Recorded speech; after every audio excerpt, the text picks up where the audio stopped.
थोडी सागर निळाई थोडे शंखनी शिंपले, कधी चांदणे टिपूर तुझ्या डोळ्यात वाचले, कधी उतरला चंद्र तुझ्या माझ्या अंगणात, स्वप्न पाखरांचा थवा विसावला ओंजळीत, कधी काळोख भिजला कधी भिजली पहाट, हुंकारला नदी काठ कधी हरवली वाट, वाऱ्या पावसाची गाज काळी भास गच्च दाट, कधी धुसर धुसर एक वादळाची वाट.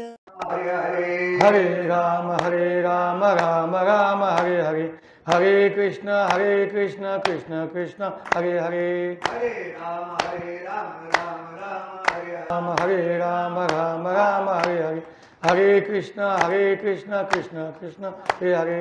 कुंडली विठ्ठल श्री ज्ञानदेव तुकाराम पंढरीनाथ भगवान की जय. माऊली ज्ञानेश्वर महाराज की जगद्गुरु. या गावामध्ये अतिशय कष्टातून त्यांनी त्या ठिकाणी आपलं कुटुंब घडवण्याचं काम केलं. मग त्यांचा असलेला एक मुलगा सुनील, उर्फ त्याला सर्वजण आवडीने सोन्या म्हणतात, त्याचप्रमाणे 4 मुली, नातवंड असा हा परिवार आहे.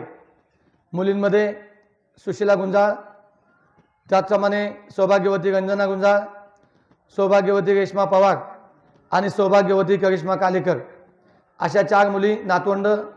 त्याचप्रमाणे त्यांची मोठी जाऊबाई कमल मच्छिंद्र शिंदे, त्याचप्रमाणे एक भाया लक्ष्मण शेट्टीबा शिंदे, त्यांची मुलं, असा हा परिवार. तसं पाहिलं तर हा परिवार पिंपळगाव, चांडोली, खडकी अशा या 2-3 गावांमध्ये विसावलेला आहे. एकदम जुन्या काळामध्ये जेव्हा आम्ही लहान होतो तेव्हा शेट्टीबा शिंदे, त्यांचे बंधू गोविंद शिंदे असा हा परिवार सगळ्यांना परिचित होता. आता हा परिवार खऱ्या अर्थानं एकेकाळी फक्त मातीकाम करून, काबाड कष्ट करून, घाम गाळून आपल्या कुटुंबाचा उदरनिर्वाह करणारा परिवार. परंतु आता चांडोलीसारख्या गावामध्ये याच परिवारातील खऱ्या अर्थानं या परिवाराचा आणि समाजाचा ज्यांनी समाजामध्ये एक वेगळा नावलौकिक निर्माण करण्याचं काम केलं ते बबनराव गोविंद शिंदे, की ज्यांनी चांडोलीसारख्या गावाचं सरपंचपद त्या ठिकाणी भूषवण्याचं काम केलं. आणि सरपंचपद भूषवत असताना एक समाजामध्ये आपला समाज जर पुढे न्यायचा असेल तर आपल्या मुलांना शिक्षण दिल्याशिवाय पर्याय नाही. आणि म्हणून मुलांना चांगलं शिक्षण देऊन मग आज त्यांची 2 मुलं शिक्षक म्हणून काम करत आहेत. त्याचप्रमाणे इतर त्यांची भावांची मुलं किंवा कुटुंबातील मुलं कोण बँकेत आहे, कोण वेगळ्या क्षेत्रामध्ये काम करते, कोण व्यवसायात आहे. आणि खऱ्या अर्थानं हा कष्ट करणारा समाज एक समाजामध्ये शिक्षणाच्या माध्यमातून देखील या कुटुंबाने आपल्या कर्तृत्वाचा ठसा समाजामध्ये निर्माण केला आहे. आता आज या ठिकाणी आता माझी प्रवचनरूपी सेवा पिंपळगावमध्ये पहिलीच आहे.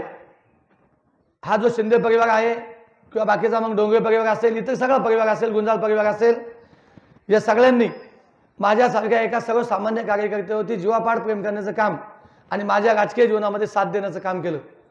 मग कोणतीही निवडणूक असो, अगदी विरोधी कार्यकर्त्यांनी त्यांना कितीही पण लालच द्यायचं काम करो, परंतु त्यांनी माझी साथ कधी त्या ठिकाणी सोडली नाही. त्यामुळे या परिवाराला, या समाजाला मी कधी आयुष्यभर माझ्या विसरू शकत नाही. कारण ग्रामपंचायत निवडणुका तुम्हाला सगळ्यांना माहीत आहे, अगदी 1 मतावरून 2 मतावरून त्या ठिकाणी घासाघीस असते. परंतु या समाजाने भले 20-22 मतं असू द्या, पण मला 100% साथ देण्याचं काम केलं. आणि म्हणून साळूबाईसारखी भगिनी की जिने मला एक भावा बहिणीप्रमाणे प्रेम दिलं, मी देखील त्यांना त्या पद्धतीने एक भावाप्रमाणे साथ देण्याचं काम केलं. आणि तिचं दुःखद निधन झाल्यानंतर तर काही कार्यकर्त्यांनी मला सांगितलं, बा साळूबाईच्या दसक्याच्या निमित्ताने तुम्ही प्रवचन कराल का? म्हणलं 100% करणार. ज्या समाजाने मला साथ दिली त्यांच्या सुखदुःखामध्ये मी नेहमीच सातत्याने त्या ठिकाणी सहभागी होत आलेलो आहे.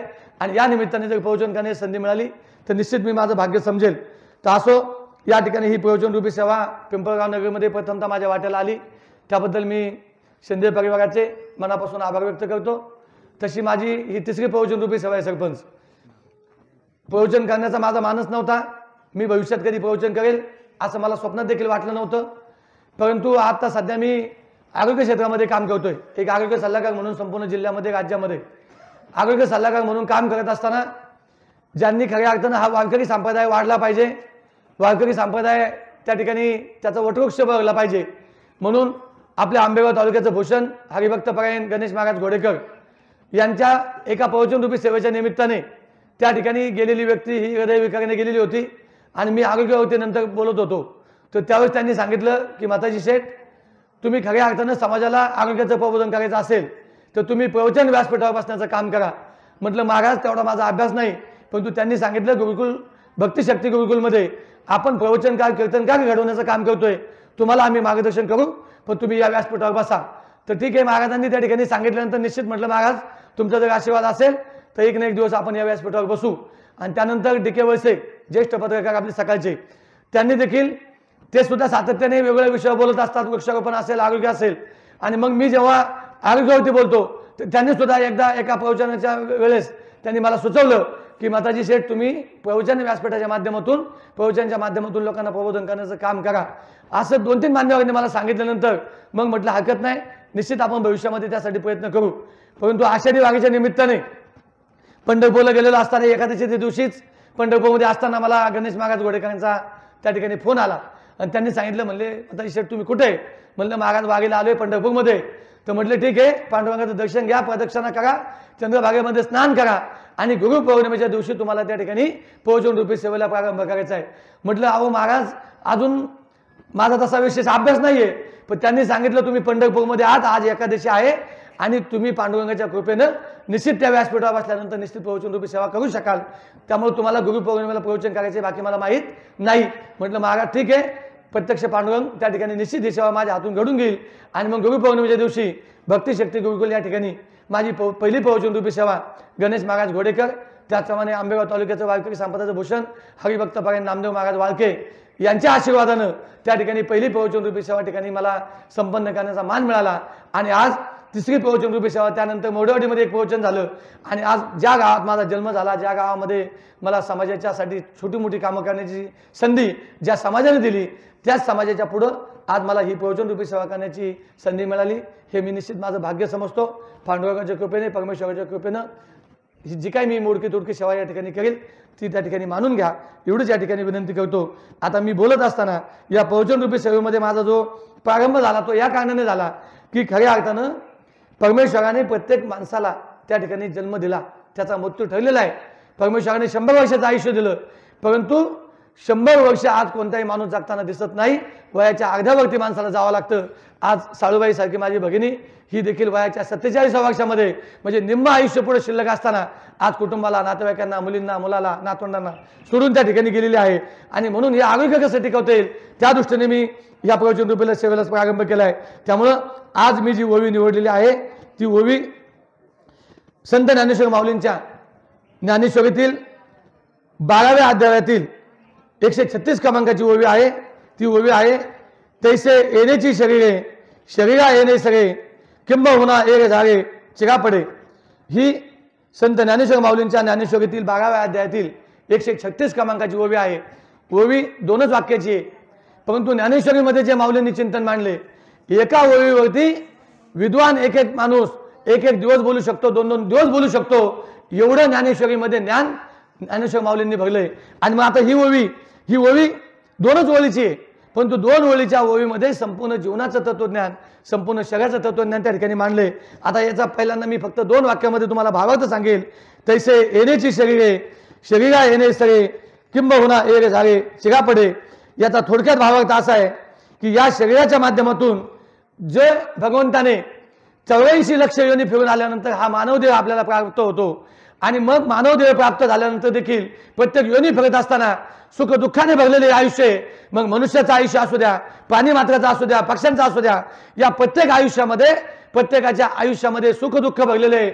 आणि म्हणून हे एकदाचं दुःख नको, म्हणून या जन्म मरणाच्या फेऱ्यातून माझी सुटका झाली पाहिजे ही प्रत्येकाची भावना असते. मग साधू संत असतील, अनेक जपी तपी असतील, त्यांची तपश्चर्या जी असते ती कशासाठी असते, तर या मरणाच्या फेऱ्यातून, जन्माच्या फेऱ्यातून परमेश्वरा मला वाचव आणि तुझ्या चरणी मला कायमची सद्गती दे.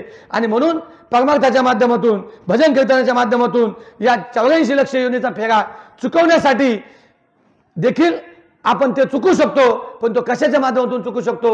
आपण नामस्मरणाच्या माध्यमातून, परमेश्वराच्या भक्तीतून चुकू शकतो. आणि मग माऊलींनी या ओवीतून तेच सांगितले की हा जन्म मरणाचा फेरा आणि शरीराची मुक्ती ही तुम्ही या शरीराच्या माध्यमातून त्या ठिकाणी मिळू शकता.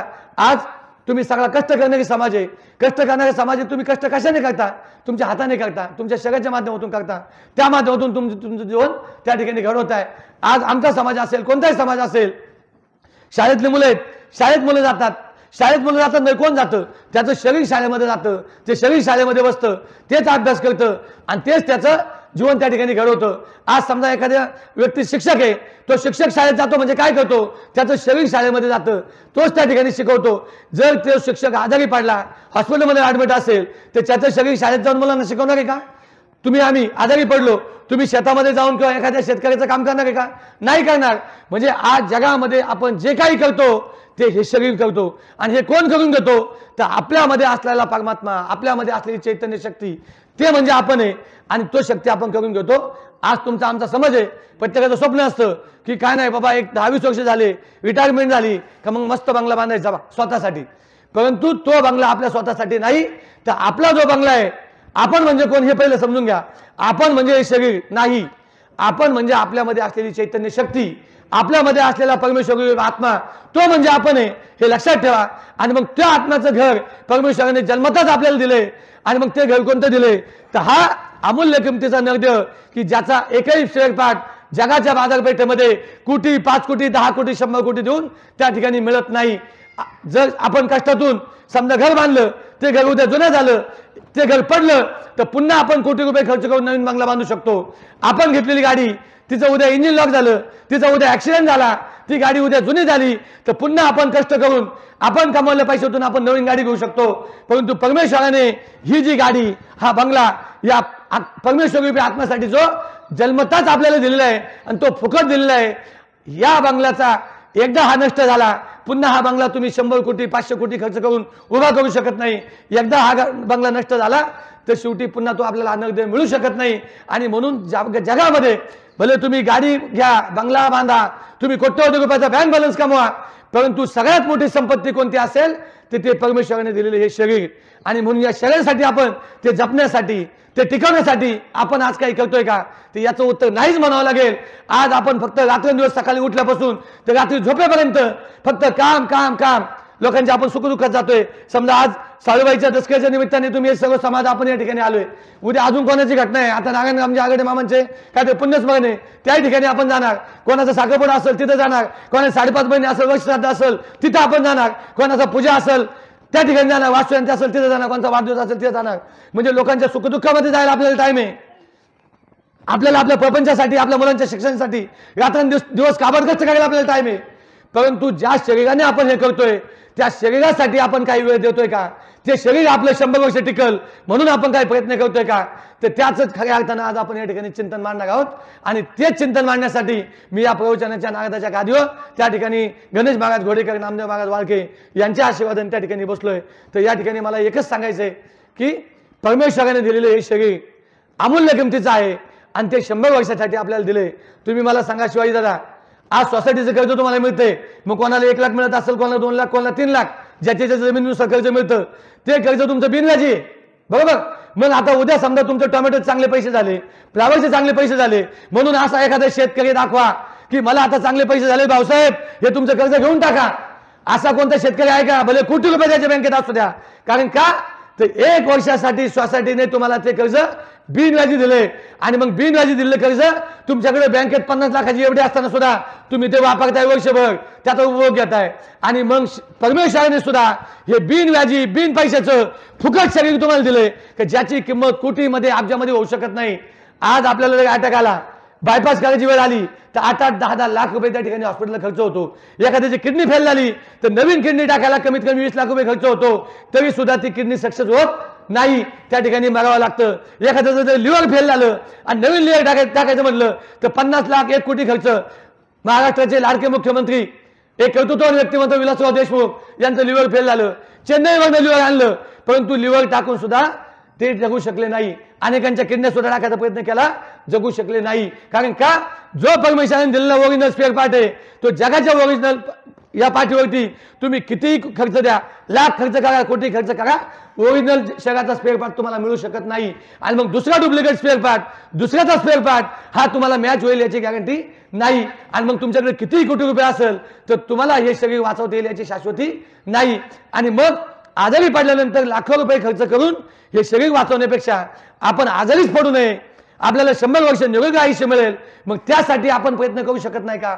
तर करू शकतो. आणि मग त्या दृष्टीने आजही पण ज्या लोकांनी या शरीराची चांगली काळजी घेतली, ज्या शरीराने या शरीराला ज्या लोकांनी चांगला आहार दिला, योग्य आहार दिला, शुद्ध आहार दिला, ती माणसं आजही 80, 85, 90, 95, 105, 110 एवढं वय जगलेली आहेत आणि जिवंत आहेत. आजही जो कुंभमेळा झाला त्या कुंभमेळ्यामध्ये जर तुम्ही गेले असतील, नसन गेले तर जा. त्यातले जे साधू मुनी आहेत आजही 150 वर्षाचे 200 वर्षाचे साधू त्या ठिकाणी पाहायला मिळतात. आणि मग परमेश्वरांचं 100 वर्षाचे आयुष्य दिले. आणि हे कसे जगले मग 150 वर्ष 200 वर्षे? आज आपण जी गाडी घेतो, भले मोटरसायकल असू द्या, तुमची 4 चाकी असू द्या, तुमचा ट्रॅक्टर असू द्या, काय पण असू द्या, त्याचं आयुष्य शासनाने ठरवून दिले 15 वर्षाचं. किती वर्षाचं? 15 वर्षाचं. पण आजही अनेक शेतकऱ्यांच्या घरी 40-40 वर्षाचे ट्रॅक्टर आहेत, ते पण चालू आहेत. का? त्याचं सर्व्हिसिंग वेळेत आहे. समजा ऑइल काळं झालं तर मग त्याचा फिल्टर बदली होतो, त्याचा ऑइल वेळेत बदली करतात. का? आता आपल्याला ट्रॅक्टरनी चांगली साथ दिली पाहिजे, जास्त वर्ष हे चालले पाहिजे. आजही काहींच्या गाड्या आहेत, काहींच्या बुलेट गाड्या 50-50 वर्षापूर्वीच्या बुलेट आहेत. का? ही बुलेट टिकली पाहिजे म्हणून तिचं मग 5000 किलोमीटर झाली, 10,000 किलोमीटर झाली का बाबा गॅरेजला न्यायची, तिचं ऑइल बदली करायचं, तिचं फिल्टर बदली करायचे, तिची चेन लूज झाली का, लूज झाली टाईट करायची, नट लूज झाले ती आवळून घ्यायची. या सगळ्या गोष्टी आपण करतो. का? तर ही बुलेट टिकली पाहिजे. अरे पण तुमची ही बुलेट असू द्या, ट्रॅक्टर असू द्या, जरी तो समजा उद्या मी म्हणतो लॉक झाला, खराब झाला, भांगारमध्ये विकला, तुम्ही तुमच्या कष्टाने नवीन ट्रॅक्टर घेऊ शकता, नवीन बुलेट घेऊ शकता, नवीन गाडी घेऊ शकता. पण परमेश्वराने दिलेल्या या शरीराचा मात्र तुम्ही मेंटेनन्स करताय का? तर याचा मेंटेनन्स करायचा म्हणजे काय करायचे? तर जुन्या काळामध्ये 90, 55, 100 वर्ष लोक जगत होती. तर का जगत होती? या शरीराला योग्य असणारा आहार ते खात होते. मग जुन्या काळात काय आहार खात होते? तर कडधान्य खात होती. 1 डोस उडदाची आमटी, 1 डोस शेंगोळी, 1 डोस हरभऱ्याची आमटी, 1 डोस काळ्यावाल्याची आमटी.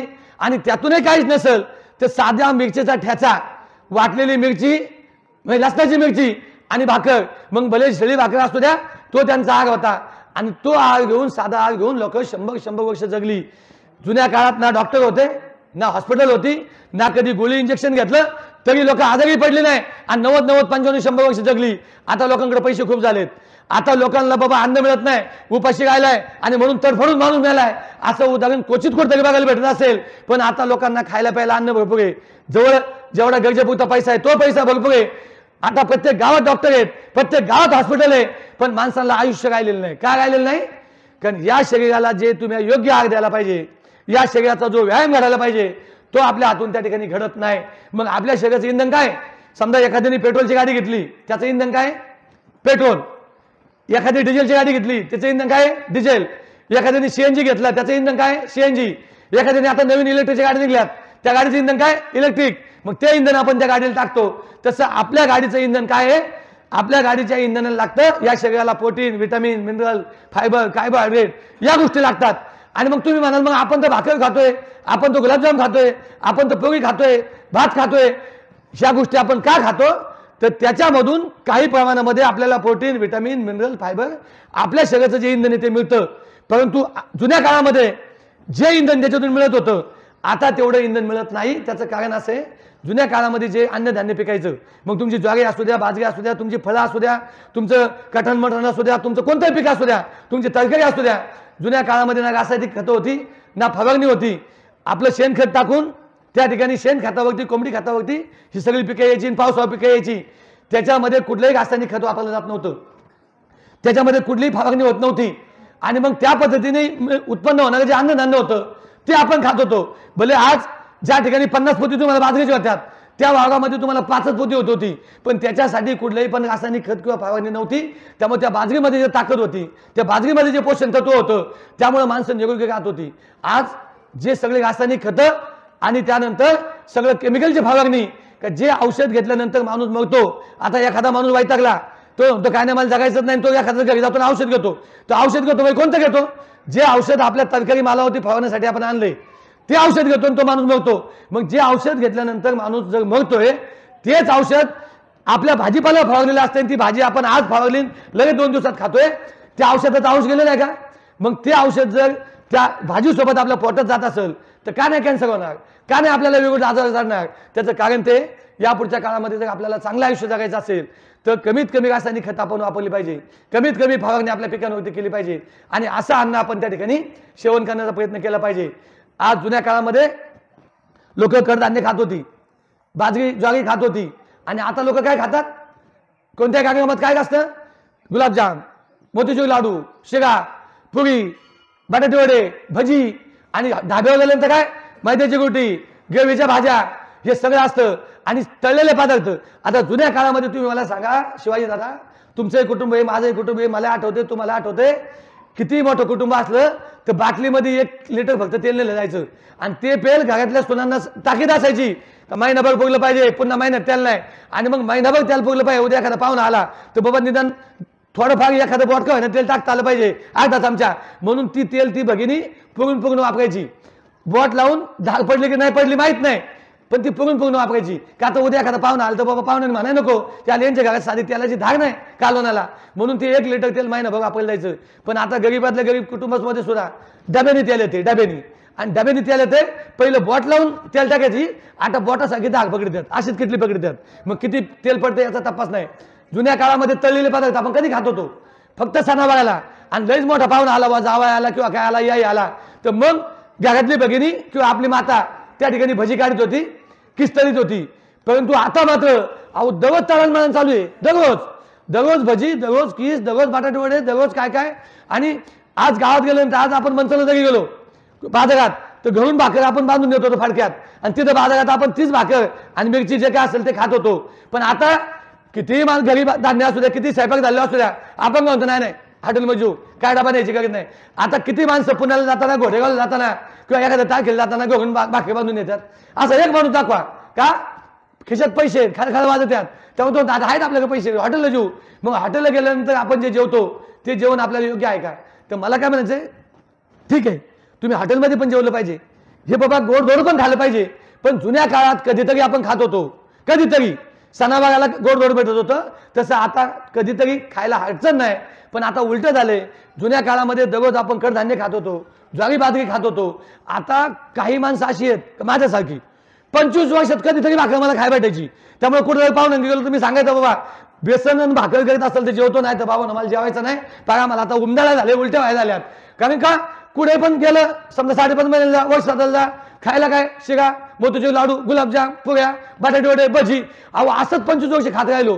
आणि मग 25 वर्ष हे खात राहिल्यामुळं माताजी पोकळ सुरुवातीला जेव्हा राजकारणात पडला तेव्हा त्याचं वजन फक्त 65 किलो होतं आणि कधी 90 किलो गेलो मलाच कळलं नाही. आणि 90 किलो वजन झाल्यानंतर आज जशी आता समजा साळूबाई आपल्यातून गेली तसं मी 5 वर्षापूर्वी जेव्हा जिल्हा परिषदला गेलो तर तिथं लाईट नसल्यामुळे लिफ्ट बंद होती तर 5व्या मजल्यावर अध्यक्षाला मला भेटायचं होतं. मी आपला पाय पटापट गेलो आणि पटापट गेल्यानंतर बंटी पाटील माझ्यासोबत होते मागं, ते थोड्या सावकाश आले आणि मी थोडा लवकर गेलो.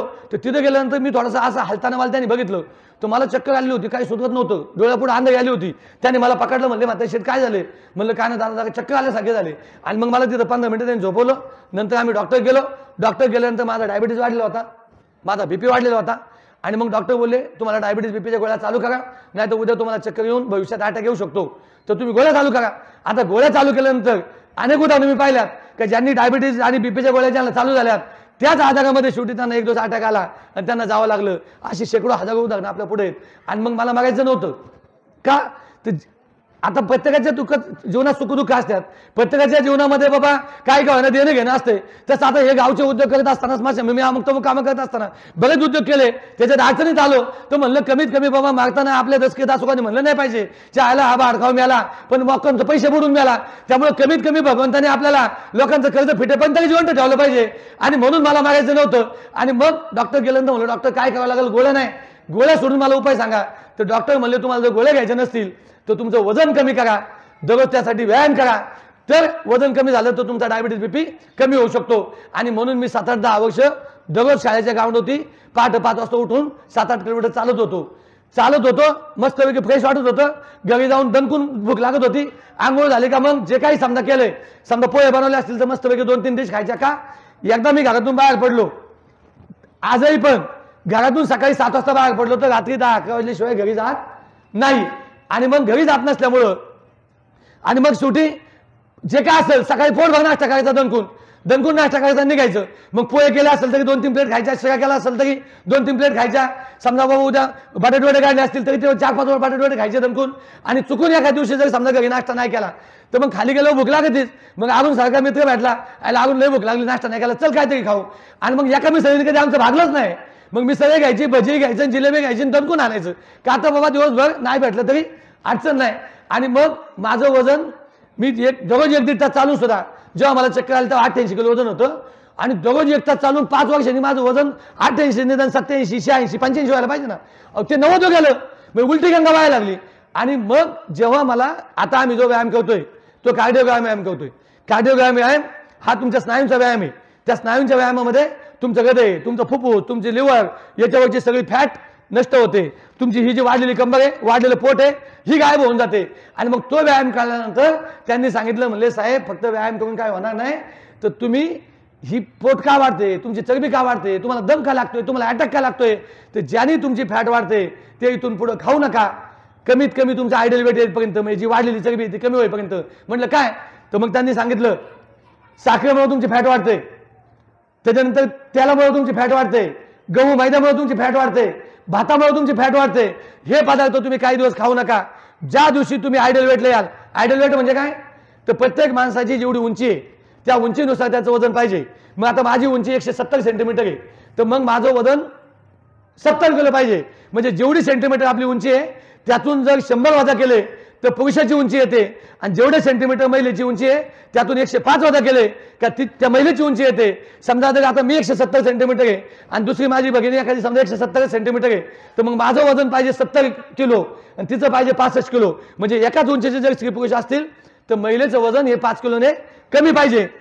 आणि मग आता घरी गेल्यानंतर ज्याने त्यांनी उंची करा आणि मोजून घ्या आपण आयडियल वेटला आहे का आपली वारीस पासून भूमिका चालली. आपण स्वतः 1 दिवस बाबा लवकर जाणार आहे. संतोष शेठ, तुम्ही पहिलं गेल्यानंतर आजच्या उंची मोजा, तुमचं वजन किती पाहिजे. तुमची उंची जर 165 असेल तर 65 किलो वजन पाहिजे. आणि मग 65 किलोच्या ऐवजी तुमचं जर आता 95 किलो वजन असेल तर 30 किलोचा कचरा, 30 किलोचं वजन तुम्ही आयुष्यभर तुमच्या सोबत घेऊन चालताय.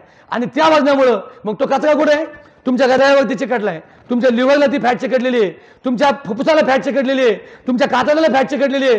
त्यामुळे थोडं चाललं तरी दम लागतो. एखाद्या किल्ल्यावर चढायचं म्हणलं तरी तुम्हाला दम लागणार, दाब लागणार, तुमची पाठण दुखणार, तुमची कंबर दुखणार, तुमचे गुडघे दुखणार. कशामुळं, तर अतिरिक्त जेवढा तुमच्या शरीरात बोजा पाहिजे त्याच्यापेक्षा 20 किलो 25 किलो बोजा तुम्ही जास्त घेऊन चालल्यानंतर ह्या सगळ्या व्याधी तुम्हाला भविष्यात होणार आहे. पण ज्या दिवशी तुम्ही ही फॅट सगळे व्यायामाच्या माध्यमातून, आहाराच्या माध्यमातून कमी कराल त्या दिवशी एक अतिशय तंदुरुस्त आयुष्य, निरोगी आयुष्य तुम्हाला त्या ठिकाणी मिळणार नाही. आता हा प्रॉब्लेम आपल्यामध्ये जास्त आहे. पण आता या ठिकाणी हा यांचा जो समाज बसलाय, शिंदे असतील, शेट्टीबा असतील, गुंजाळ असतील, सगळे डोंगरे असतील, हा समाज आयुष्यभर काबाड कष्ट करणारा समाज आहे.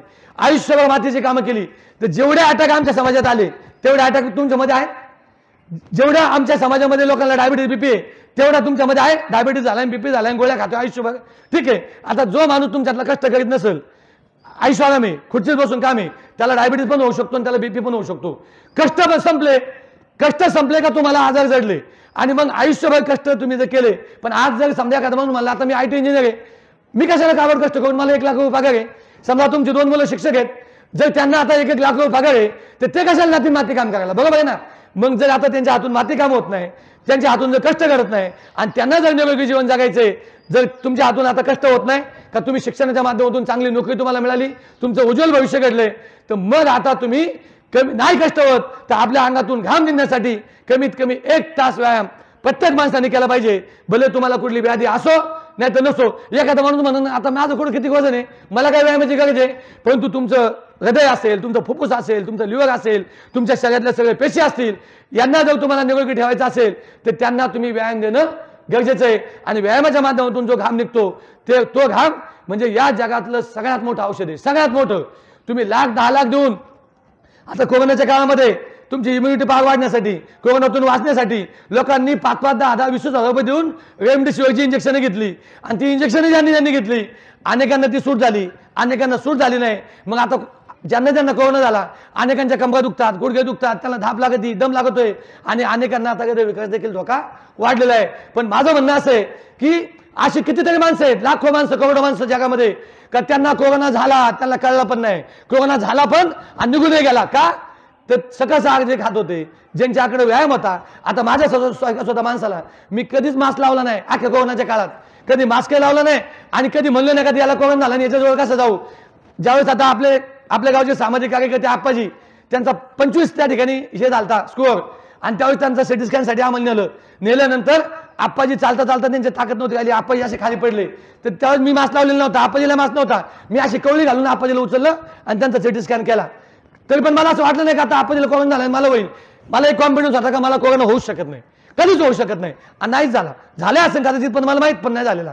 त्याच्यानंतर आता चांडोलीला तुमचे वामनराव इंदोरे, त्यानंतर त्यांचे स्वतः इंदोरे, हे 3 भाऊ 8 दिवसामध्ये 3 भाऊ कोरोनाने गेले. आणि मग त्यांच्या अंत्यविधीच्या वेळेस आता करायचं काय, तर मग आमच्या जावयाने मला फोन केला, म्हणले मामा असं झाले काय करायचं, चला म्हणलं योगेश्वर आपण जाऊ. मग आम्ही 3 जण गेलो. मग त्यांची बॉडी आम्ही घेतली, आम्ही स्वतः अंत्यविधी केला.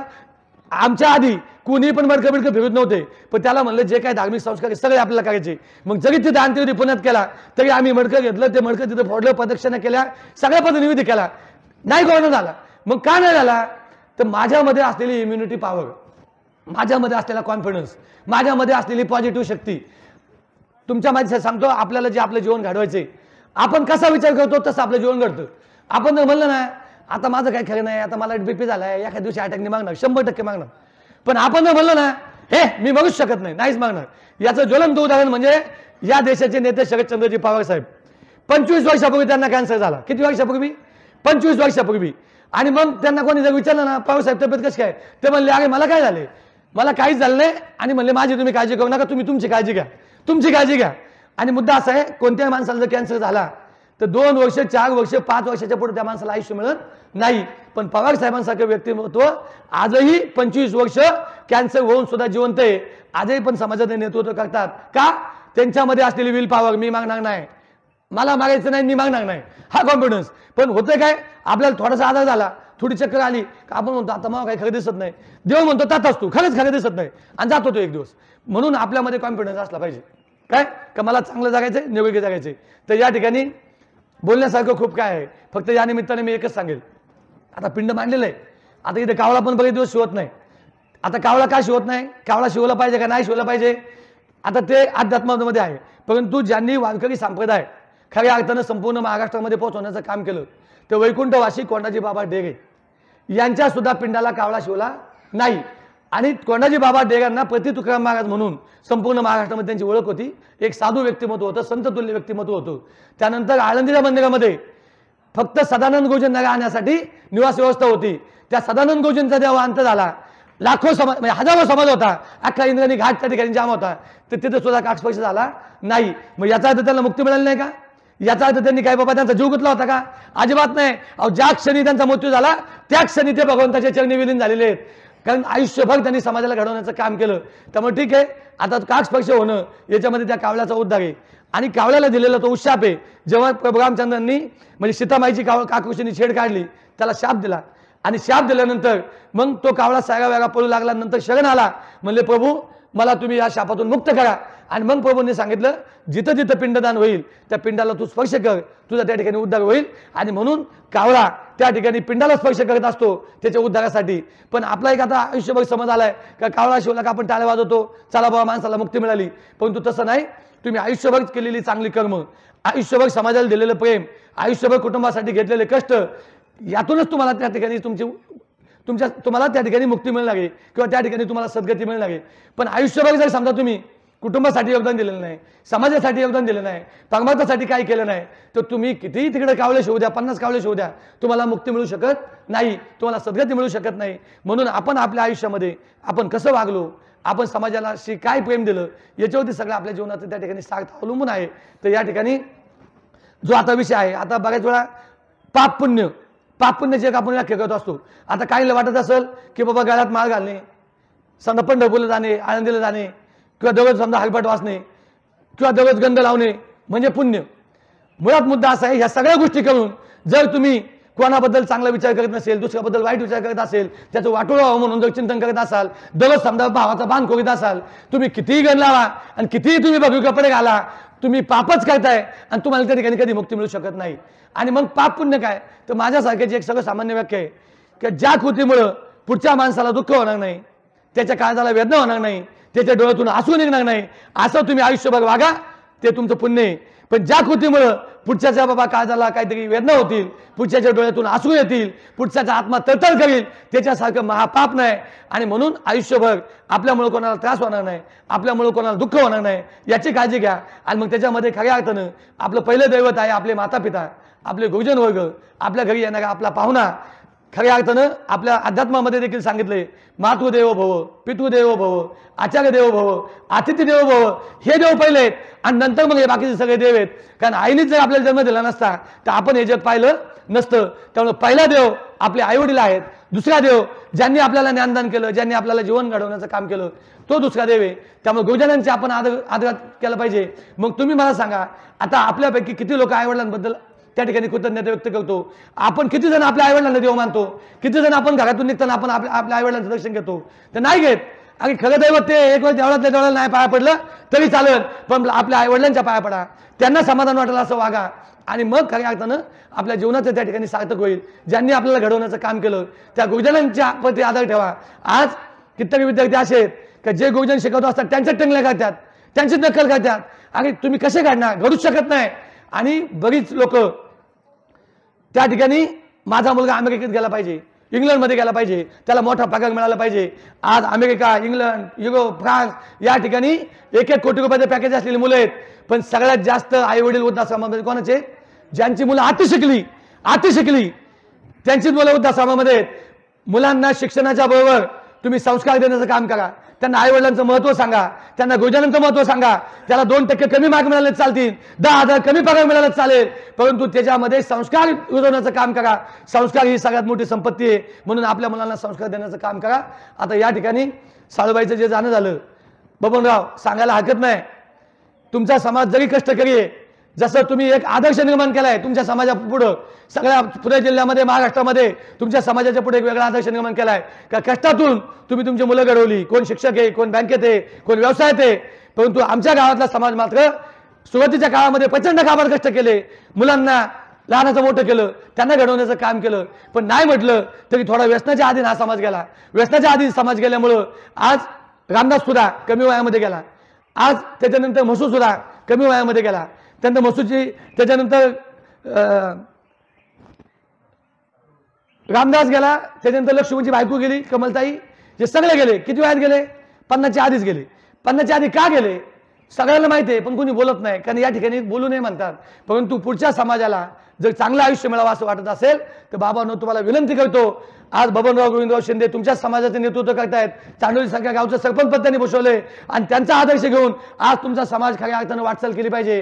तुमच्या मुलांना शिकवा, त्यांना चांगलं शिक्षक करा, बँकेत कामाला लावा, चांगल्या पदावर जाऊ द्या आणि तुमचं जे कष्ट करण्याचं आयुष्य आहे कुठेतरी सुखाचे दिवस तुमच्या आयुष्यात येतील. म्हणून खऱ्या अर्थानं तुमच्याच समाजामध्ये आदर्श आहे, बाकीच्यांचा आदर्श घ्यायची गरज नाही. मुलांना चांगलं शिक्षण द्या, मुलांना व्यसनापासून बाजूला ठेवा.